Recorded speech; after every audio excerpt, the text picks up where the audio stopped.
ইরানের দক্ষিণাঞ্চলের শহর মিনাব ধুলো আর ধ্বংসস্তূপের মাঝেই সারিবদ্ধ করে খোঁড়া হয়েছে ছোট ছোট কবর। শনিবার যুক্তরাষ্ট্র ও ইসরায়েলের যৌথ বিমান হামলায় শহরটির একটি বালিকা বিদ্যালয়ে অনেক শিক্ষার্থী প্রাণ হারান। যদিও ইসরায়েলি বিমান বাহিনী বলছে ওই এলাকায় কোনো হামলার বিষয়ে তারা অবগত নন। মঙ্গলবার শিক্ষার্থীদের গণজানাজায় ঢল নামে হাজারো মানুষের। পুরুষেরা ইরানের পতাকা নামিয়ে স্লোগান দেন আর নারীরা কালো চাদর পরে শোক প্রকাশ করেন।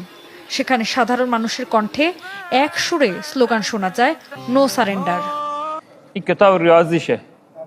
এটা তার গণিত বই। মোহনাজারি প্রথম শ্রেণীতে পড়ত। সে কি কোনো অপরাধ করেছিল? তার রং পেন্সিল এখনো ব্যাগে আছে।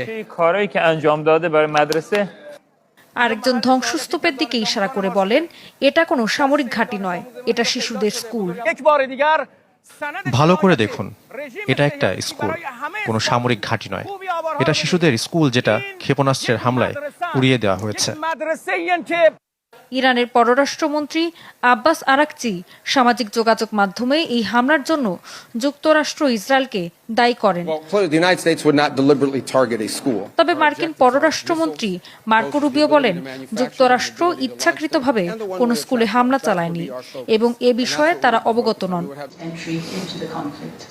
এরই মধ্যে এই ঘটনার নিন্দা জানিয়েছে জাতিসংঘের শিক্ষা সংস্কৃতি বিষয়ক সংস্থা ইউনেস্কো। নোবেল শান্তি পুরস্কার জয়ী শিক্ষা অধিকার কর্মী মালালা ইউসুফজাইও এই হামলার তীব্র প্রতিবাদ জানিয়েছে।